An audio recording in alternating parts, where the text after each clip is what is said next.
8월 12일 목요일입니다. 지금은 밤 10시 5분이에요. 이 각도로 하니까 조명이 밝게 나오진 않는데, 이 사과나무에 사과 두 개 이렇게 열려 있잖아요.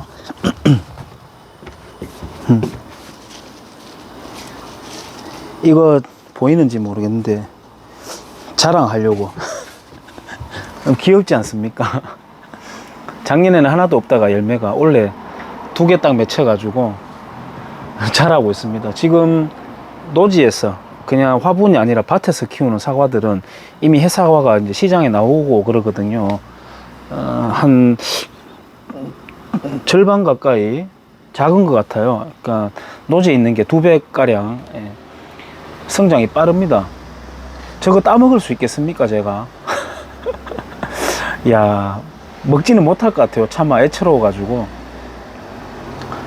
제가 육식과 채식 관련돼 가지고 예전에 영상 남길 때도 몇 번 말씀을 드린 적이 있는데, 사과는 사과나무의 악이죠.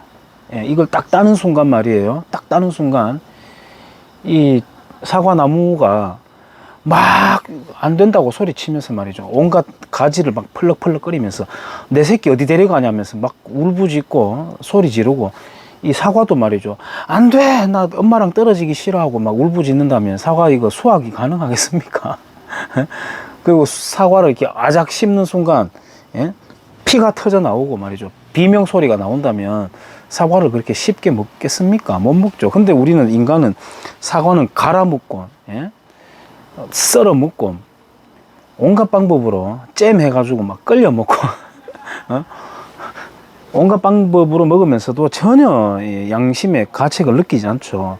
인간은 자기와 닮은 형상에 대해서 감정 동화를 일으킨다. 그러므로 너무 그렇게 채식하는 사람들이 도덕적으로 우월한 것처럼 그렇게 이야기하지 말자. 저는 그런 이야기 하는데요. 최재형 감사원장님 집 내력은 제가 굳이 말씀드리지 않아도 아마 모든 분들이 잘 알고 계실 거라고 생각합니다. 인간의 형상을 하고 태어나서 제가 늘 생각하는 거지만, 인간은 절대 등가적이지 않다. 인간의 가치, 인간의 값어치 절대 등가적이지 않다. 야, 그게 무슨 말이야? 사람은 다 신성한 거지 라고 한다면 바로 한 가지 질문을 할 수밖에 없죠. 야, 인류를 풍성하게 만든 과학자나 기업가, 그리고 조두순이 있다.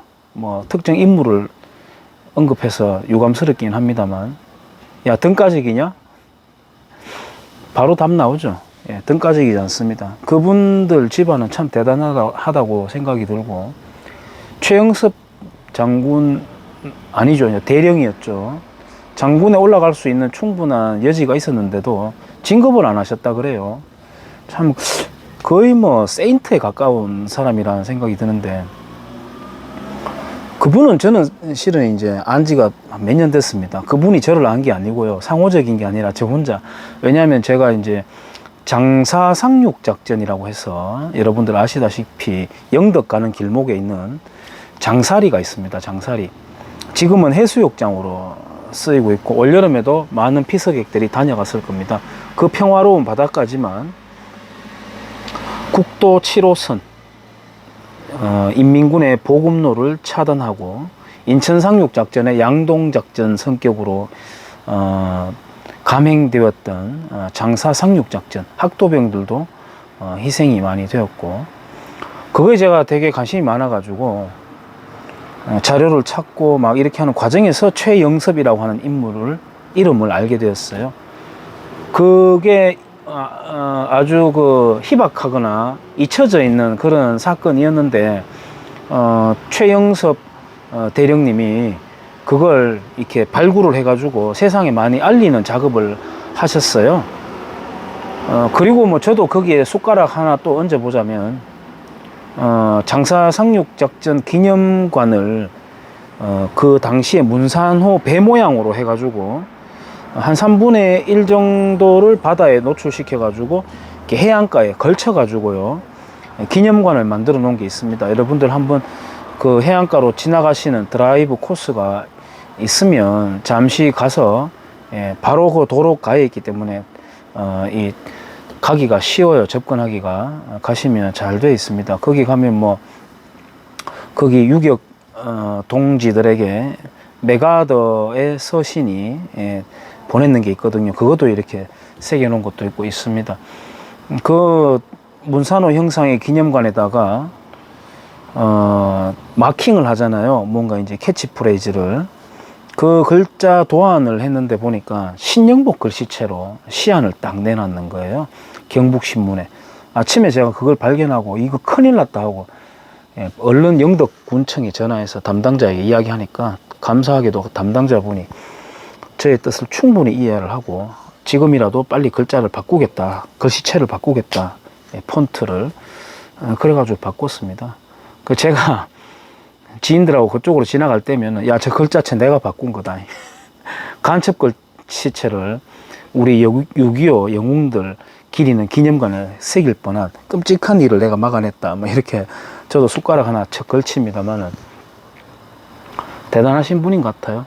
그리고 2018년도부터는 나라가 이상하게 돌아간다. 문재인 정권 들었으면서 나라가 이상하다.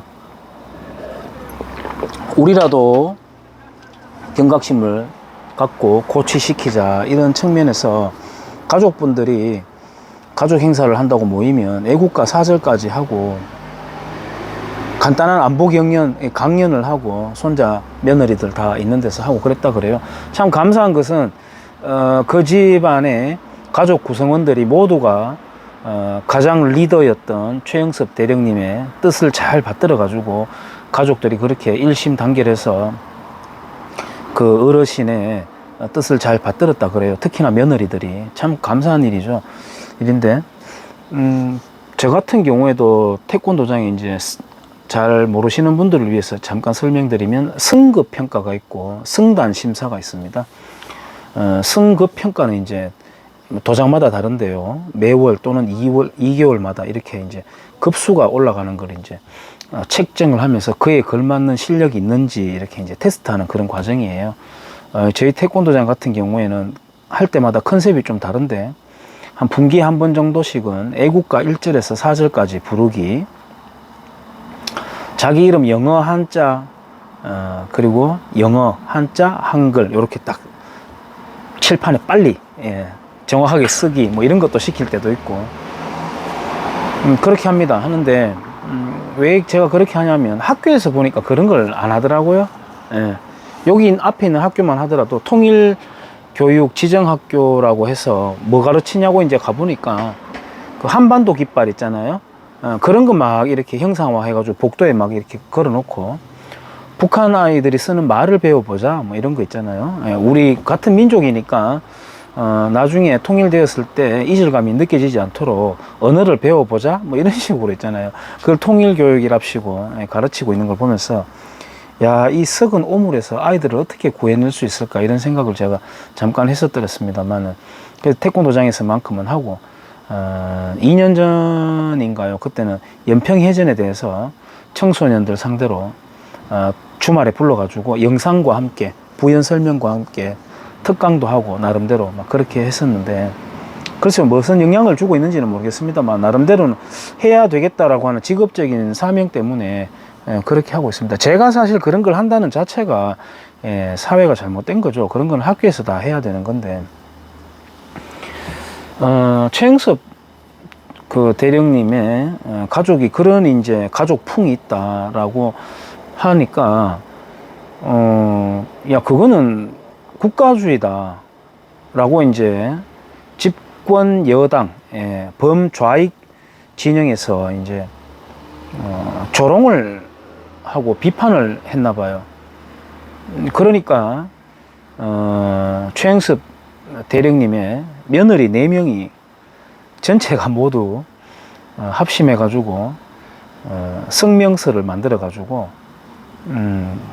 그렇게 다시 반발하고 이런 모습들을 보고 가슴이 참 뭉클하고 감사하다는 생각이 들었는데 국가주의 맞습니다. 근데 그거 이론상 국가주의 맞아요.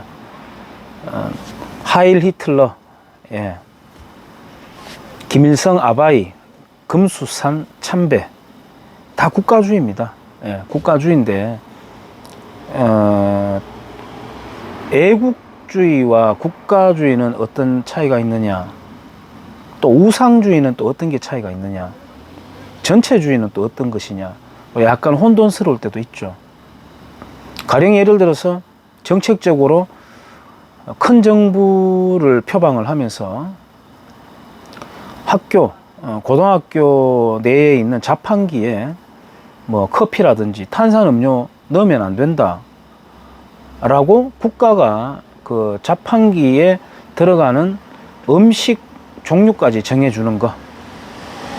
저는 예를 들어서 최저임금을 정한다고 하는 노사정위원회도 적어도 일종의 담합이고 국가주의라고 저는 생각을 합니다.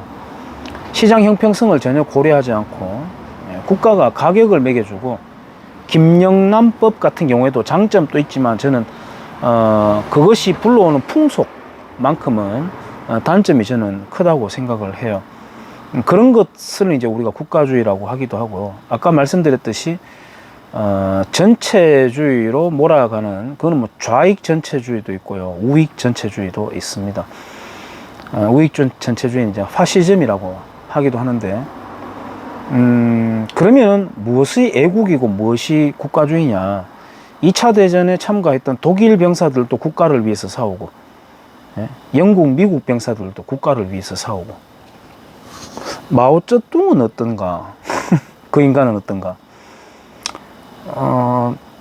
7월 달인 이제 중일 전쟁, 중학교 1학년이 펼치는 전쟁이 아니라 중국과 일본이 펼치는 전쟁인데, 사실은 이제 장제스 군과 일본이 싸운 거라고 봐야 되고, 일본이 그게 이제 37년 7월 7일 날 스타트 했죠. 그러니까 원래는 이제 헝가리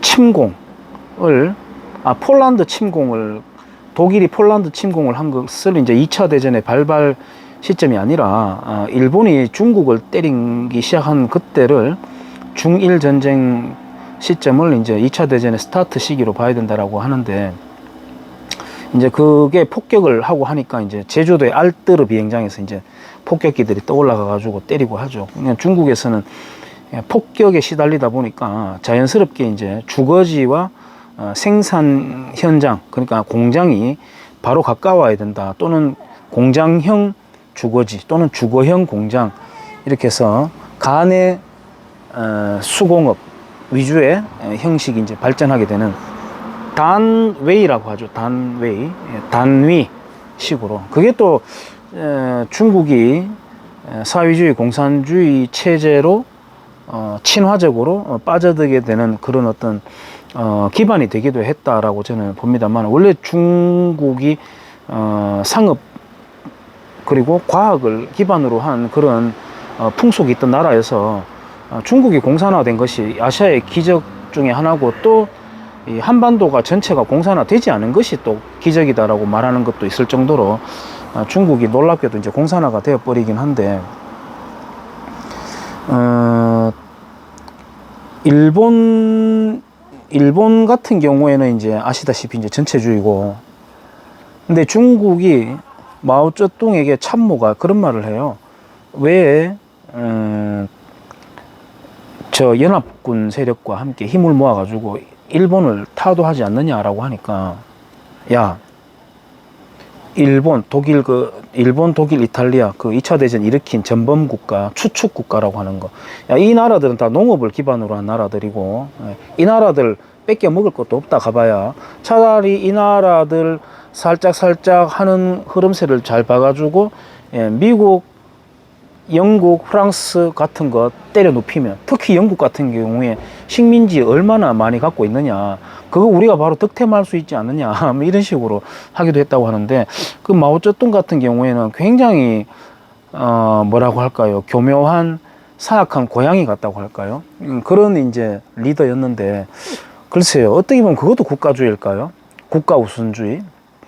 다양합니다. 예를 들어서 지금 공무원 노조 있잖아요. 민주노총스럽게 행동을 하죠. 그거 자체가 저는 위헌이라고 생각을 합니다만, 이 사람들이 요즘은 모르겠는데 한때 국기에 대한 경례, 애국가 제창, 국민의례를 하지 않았다 그래요. 대놓고. 그리고 임을 위한 행진곡을 부르고 했다 그래요. 그걸 보고도 가만히 놔놓는 지자체장이라든지 기초의원들은 직무유기를 한 셈이죠, 사실. 내가 그 나중에 들었는데요. 그때 봤더라면 가만히 안 있었지 싶습니다. 그거 여러 가지 방법들이 있습니다. 뭐 때려 싸운다 그런 게 아니라 여러 가지 방법들이 있습니다만, 그러면은 국가주의라고 비판을 하면서 임을 위한 행진곡을 부르면 그러면 인민주의인가요? 이런 말 들으면 야, 니 지금 5.18을 폄훼하냐? 아니요, 폄훼하지 않습니다. 그러니까 5.18이 자유대한민국, 자유민주주의를 지키기 위한 항거였다면 그들이 지켜낸 대한민국은 자랑스러운 것이죠. 근데 왜 대한민국의 국민의례를 하지 않습니까? 그거는 그것대로 하고 임을 위한 행진곡을 부르든지 말든지 해야지. 에? 상징화라고 하니까 또 생각이 나는 게 민주노총이라고 하니까 떠올랐는데, 예. 대한민국은 민주노총 조끼 입고 있으면은 코로나도 비켜가고, 거기다가 노란 리본 하나 더 달면 선량한 민주노총이라는 하나의 파워가 더 씌워지고. 그거 누굽니까? 무슨 주민이죠? 박주민입니까? 정말 주민자치법을 연상케 하는 그런 이름 가진 그 국회의원 있잖아요. 이렇게 밥주걱처럼 이렇게 해가지고 안경 낀 사람.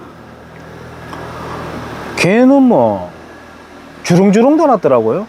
그게 굉장히 유아틱한 심리거든요. 유아틱한 심리예요. 저도 군 시절에 그런 걸 우리 많이 봤습니다만, 자기가 받지도 않는 훈련 휘장 있잖아요. 주렁주렁 달고 막 휴가 나갈 때 나가는 그런 모습들. 그게 이제 철이 들고 나이가 들면서 직업 군인의 경우 조금 이제 연식이 쌓이면은 나중에 그런 거 다 떼요. 깔끔하게 그냥 다닙니다. 예, 그런데 하여튼 처음에 이제 태권도도 빨간띠 때 제일 설친다고 하지 않습니까? 빨간띠 겨루기 하면 굉장히 위험해요.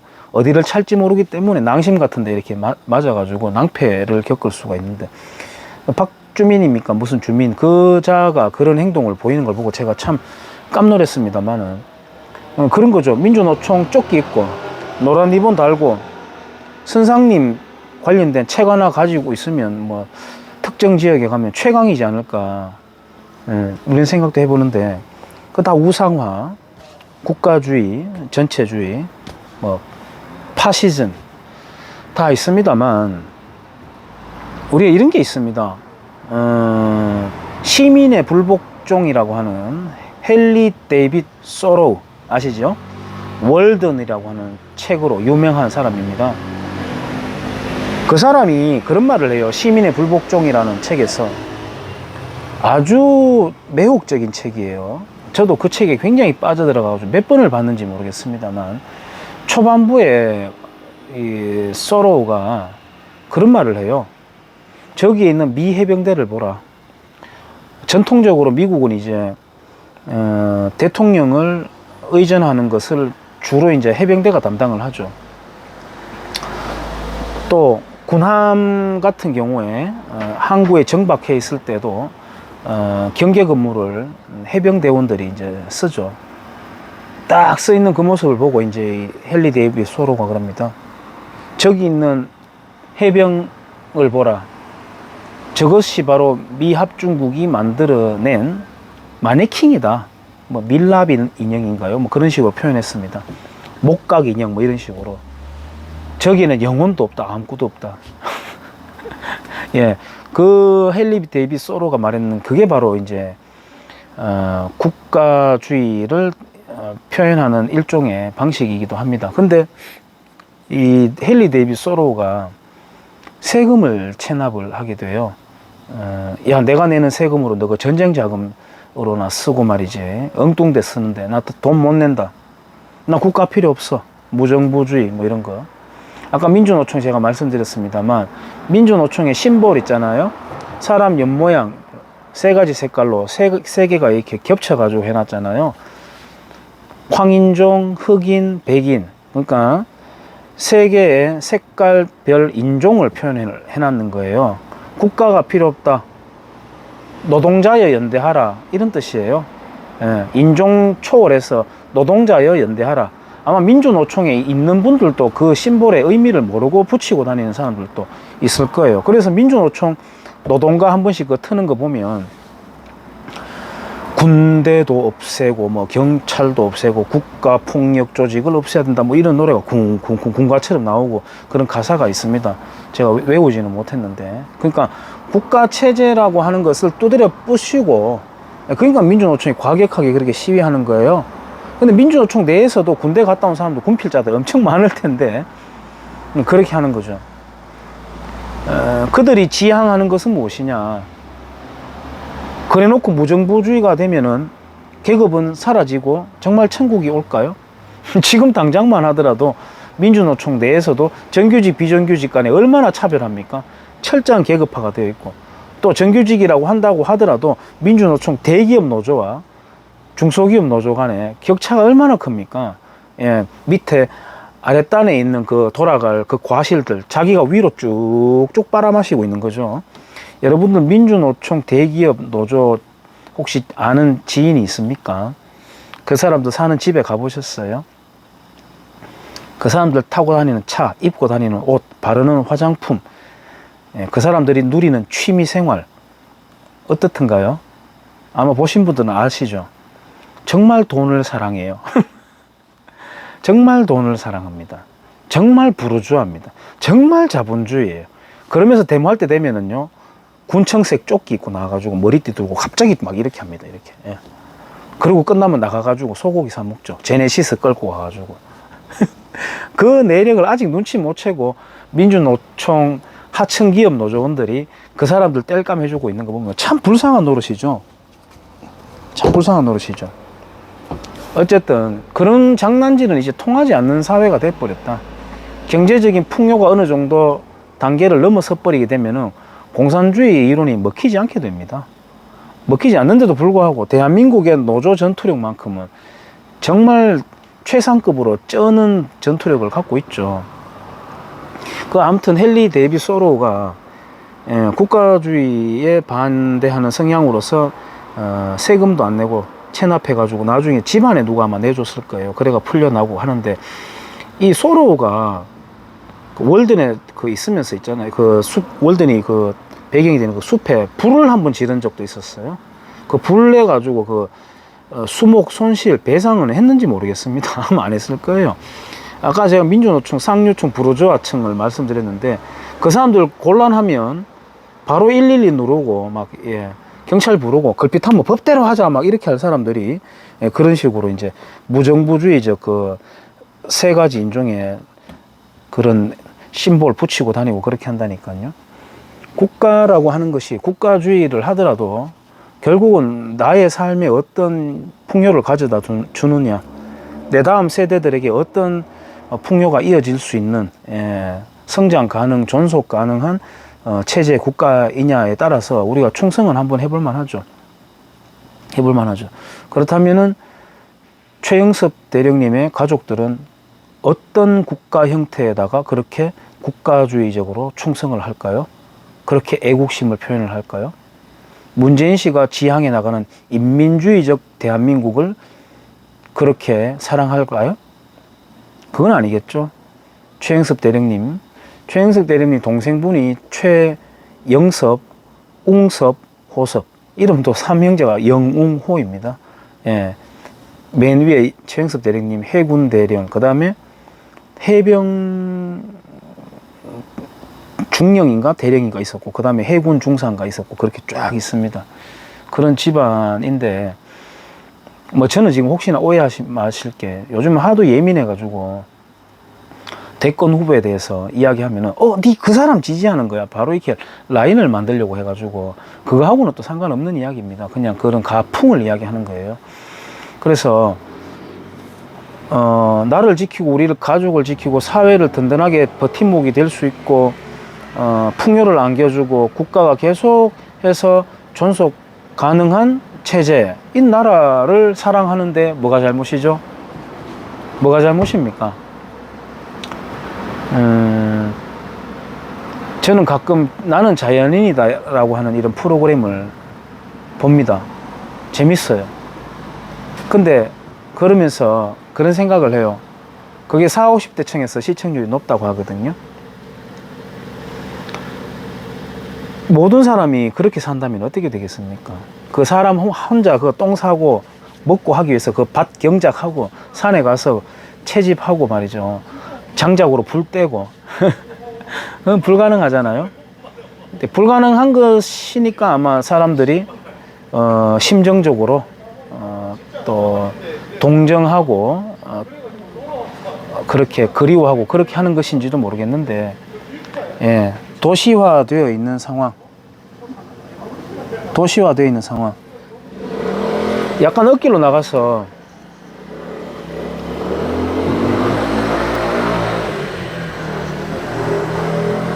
새끼들, 응? 담배 꼬나 물고 시끄럽게 오토바이 타고 약간 엇길로 나가가지고 툰베리가 얼마 전에 신문에 실렸어요.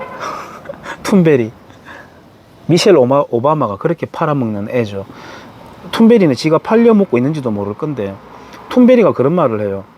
빨리빨리 나오는 음식, 옷, 가구 이런 인간이 누리는 생필품들, 그게 환경을 파괴하는 주범이다. 슬로우 해야 된다. 그러면서 이제 자기가 걸치고 있는 옷이 이제 어떤 내력이 있는지 뭐 간단하게 설명하고 이런 게 나오던데, 참 그런 철딱선이 없는 애를 내세우고, 그게 아마 동아일보였나 경향신문이었는가, 그것도 그 옮겨가지고 신문 지면에 실어주고 말이죠. 예. 그런 사회가 되면, 예를 들어 풍력 발전이 우리나라를 다 지배하게 된다. 에너지원에 대해서 태양광하고 어떻게 될까요? 그나마 돈 좀 가진 사람들만, 예, 특정 계급만 전기를 누리게 되겠죠. 예, 옷 같은 것도 마찬가지입니다. 특정 계급만 좋은 옷을 입게 되겠죠. 가죽으로 만든 거, 동물 가죽으로 만들든 뭐 삼을 따 가지고 만들든, 나머지는, 예, 조선이 백예민족이라고 그렇게 우리가 후대에서 조선 국뽕에 취해 가지고 그렇게 예찬하는 무명옷, 때에 쩔어 가지고 누래져 가지고 말이죠, 둥둥 걷어 가지고, 예? 비포장길에 맨발로 아이들 쫓아다니고 개똥 솔똥하고 같이 뒤섞여 가지고 전염병 창궐하면은 마을이 막 싸그리 다 죽어버리고 그런 사회가 되는 겁니다. 그래서 나는 자연인이다, 거기에 정말 낭만적으로 빠져들면 큰일 나겠죠. 재미로 봐야지. 버튼을 누르면은 불이 켜지고 따뜻한 물이 나오고, 내가 내 몸에서 빠져나오는 대소변이 1초 만에 어디론가 사라져 버리고, 예, 그게 사람 살기 좋은 풍요로운 사회이죠. 저는 정말 재래식 아날로그적인 삶을 어릴 때 살았기 때문에 이런 말을 충분히 할 자격이 있다고 생각합니다. 뭐 저보다 더 연배가 있는 분들은 당연히 다 아시겠지만, 물질과 문명이라고 하는 책을 여름 휴가를 끝으로 다 봤었는데요. 정말 재미없는 책은 이런 것이구나 하는 표상을 제가 느꼈는데요. 근데 재료공학에 관련된 사람들은 충분히 볼만하다는 생각이 들었어요. 뭐 그 책을 보면서 제 기억에 남는 건 한 단어밖에 없습니다. 세라믹은 이제 점토라고 하는 거잖아요. 그게 이제 원래 그리스 어원으로는 카라모크다. 카라모크는 구운 물질이다, 이런 뜻이다, 뭐 이런 이야기가 있던데, 기억나는 그거밖에 없습니다. 하지만 이제 제가 그동안 갖고 있던 뭐 작지만 배경 지식과 연결 지어 가지고, 물질의 발견은 문명을 발달시키고 문명의 발전은 또 다른 물질을 발견하게 되는 선순환을 겪게 된다. 그런 것을 다시 한 번 더 재확인할 수가 있었어요. 지금 대한민국에서 이른바 천민자본주의적 속성을 보이는 시민들 일부가 있죠. BMW 타고 다니면서 담배 꽁초를 밖으로 바로 던져버리는 거. 방금 아까 여기 20대인지 모르겠는데 애들 담배 꼬나 물고 오토바이 타고 둘이서 까불딱거리고 다니고 저렇게 하는 모습들부터 해서 아주, 예, 제가 가까이 있는 선배님도 있는데 그런 분처럼 굉장히 월등한 교양을 갖고 있는 사람까지 다양합니다. 다양한데 이게 역설적으로 이승만 박정희 대통령이 만들어 놓은 격차예요. 너무 빨리 경제 성장을 해버리다 보니까 의식이 그 뒤를 못 따라가게 돼버린 겁니다. 눈 뜨니까 계속 발전해 온 거죠. 눈만 뜨니까 발전하고. 예, 이게 속도가 서로 맞춰가면서 이렇게 가야 되는데, 그러니까 물질만큼은 경제 10위권 언저리에 왔다고 하지만은 하는 행동들, 보여지는 어떤 양태, 아비투스들은 아직까지 중국의 중산층 이하의 사람들과 비슷한 성향을 보이는 사람들도 있고요. 막 그렇게 되게 복잡하게 되어 있습니다. 다양한 성향들이 있는데 시간이 지나면 괜찮아지겠죠. 조금 걱정이 되는 거는 대한민국 국민들의 연간 독서량 같은 경우에 평균 1.5억 원 뭐 이렇게 나가는데, 평균 1.5억 원이라고 한다면 읽는 사람은 무진장 소수가 있고 나머지 대부분은 1년 동안 책 한 권도 안 본다는 뜻이거든요. 그게 물론 책 중에서도 유시민의 책도 있고 뭐 있습니다만 아이고 막 어떤 책이든 읽는 게 안 좋나 안 읽는 것보다 라고 할 수 있겠지만, 글쎄요, 유시민의 책만큼은 제가 권하고 싶은 생각이 추호도 없습니다. 유시민 씨가 여기 우리 경주 출신입니다. 경주 출신이에요. 신문 관련해가지고 제가 연결해가지고 말씀드리고 싶었는데, 제가 지금 대한민국이 건국전쟁이라고 하는 책 2018년도에 사서 봤는데 다시 꺼내가지고 보고 있고 한데, 끝나지 않은 건국 논쟁, 45년에서 48년 사이에 3년간의 건국 투쟁, 그게 없었더라면 지금의 대한민국은 없다. 그게 바로 정말 진정한 전쟁이었다. 뭐라고 하는 내용으로 기회가 되면 또 한번 영상을 그 주제를 잡아서 말씀드리겠습니다. 여기까지 하겠습니다. 감사합니다.